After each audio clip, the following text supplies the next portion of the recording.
দোকানে মোমোর সাথে যে চাটনিটা দেওয়া হয় সেটা কিন্তু দারুণ হয় খেতে। সেটাই তোমরা বাড়িতে কিভাবে সহজ উপায়ে বানিয়ে ফেলবে চলো সেটাই আজ তোমাদের সাথে শেয়ার করি। প্রথমে একটা শুকনো খোলায় কিছুটা শুকনো লঙ্কা আর কিছুটা রসুন দিয়ে সেটাকে হালকা লাল লাল করে ভেজে নিয়ে তারপর সেই কড়াইতে কিছুটা পরিমাণ সাদা তেল দিয়ে কেটে রাখা টমেটোগুলো দিয়ে ভালো করে এটাকে ভেজে নিতে হবে।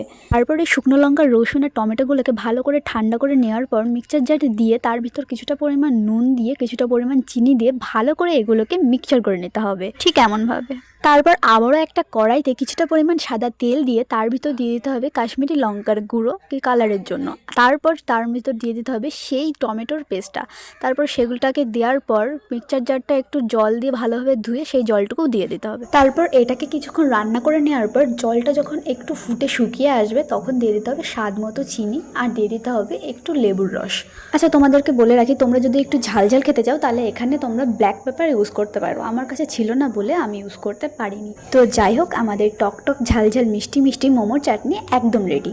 আর জানো তো এই চাটনিটা এতটাই সুন্দর হয় খেতে, তোমাদের মোমো যদি বানানো একটু ভুল হয়ে যায় তাহলে এই চাটনি দিয়ে একবার খেলে তাহলে বিন্দু মাত্র টের পাওয়া যাবে না, এতটাই সুস্বাদু হয় খেতে।